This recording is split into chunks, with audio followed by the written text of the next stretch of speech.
Halos sa kalating oras, more than.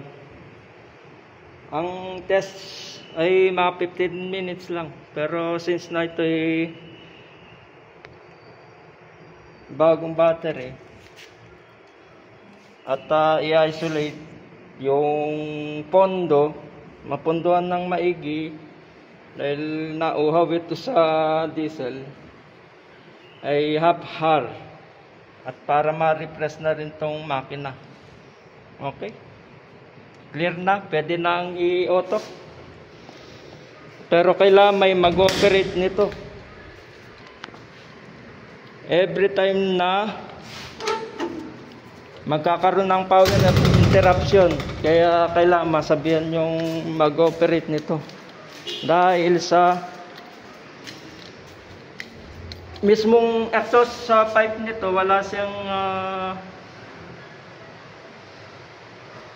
ducting na inilagay dyan. So usok niya mismo ang pumapasok sa mismong makina. Katulad nito, napakainit.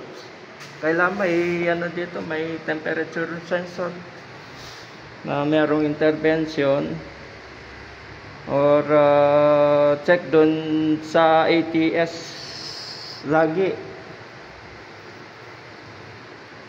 para ma-monitor kung naka-meral ko o naka-genset at yung marunong mag-operate dito ay makatakbo.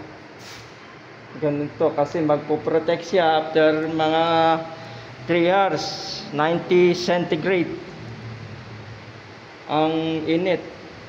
Kinakain niya mismo yung mismong usok. Napakainit dito para oven. Kaya nagpo-protect. Kina-cut off ng operation from sensor. Okay?